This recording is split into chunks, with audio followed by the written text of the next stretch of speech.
Arsobispo sa Sugbo Jose Palma may pahibaw nga itakda na ang tigom sa Congregation for the Causes of Saints nga nagtuki karon sa kausa sa pagkasanto ni Arsobispo Teofilo Camomot. Si Chelo Valiena sa report. Sa katapusang pagduaw ni Arsobispo Jose Palma sa Vatican City, nakigtagbo siya kang Cardinal Marcelo Semeraro, prefect sa Congregation for the Causes of Saints.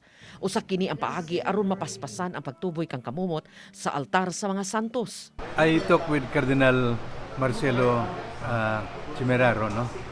And I thank him for scheduling the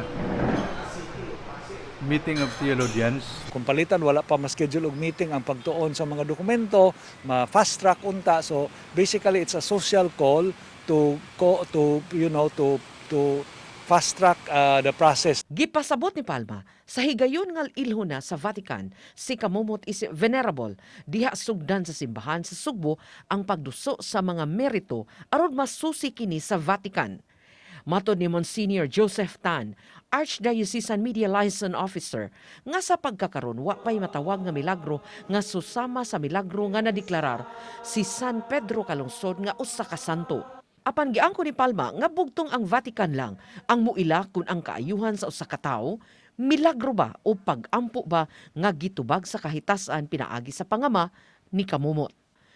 Nag-loss of oxygen na good ang brain, etc. Yet, pag mata niya as if walay nahitabo. So, mo ito gi-consider nga milagro.